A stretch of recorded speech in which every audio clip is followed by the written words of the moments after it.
પક્ષીઓ અને પક્ષીઓના રહેણાંક વિશે ભણવાનું છે। આ ચાર્ટમાં જુદા જુદા પક્ષીઓ છે। અહીંયા મેં પક્ષીઓના ઘરના ચિત્ર દોર્યા છે। આપણે જેવી રીતના ઘર હોય ને, આપણે આવું ઘર બનાવીએ ને, કોઈ નાનું ઝોપડી મારીએ, કોઈ ઘર મારીએ, એવી રીતના પક્ષી અલગ અલગ જગ્યાએ રહે। તો કે પક્ષી હોય, કોઈ ટીટોડી હોય તો એ જમીન ઉપર ઈંડા મૂકે। ક્યાં મૂકે? જમીન ઉપર। અને ઈ શેનો માળો બનાવે? કાકરાનો માળો બનાવે। શેનો માળો બનાવે? પછી જો કે સુગરી હોય તો સુગરી હોય આવો માળો બનાવે।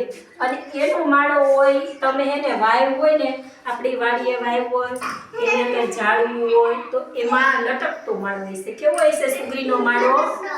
લટકતો માળો। પછી ચકલીનો માળો તમે તમારા ઘરે જોયો ને બધાએ? ઝાડ ઉપર શેના ઉપર હોય? ઝાડ ઉપર ચકલીનો માળો હોય। પછી આ છે લકડખોર, તો ઈ એની ચાંચથી લાકડું કાપે, પછી એની અંદર ઈ માળો બનાવે। પછી અમુક પક્ષીઓ એવા હોય કે ઈ ધૂળથી માળો બનાવે। શેનાથી બનાવે? માટીથી। માટી બધી ભેગી કરે, પછી એક જગ્યાએ ઘર બનાવે, પછી ગપ્પર જેવું ઘર કરીને એમાં એના ઈંડા મૂકે, પછી ઈ ઈંડાના બચ્ચા બને। આપણે શેનાથી ખાઈએ? મોઢેથી। તો પક્ષીઓ છે ને કેવી રીતના ખાય? આ ચાકથી લઈ પછી ખાય। આપણે બોલીએ તો પક્ષીઓ કેમ કરે? ચી ચી ચી।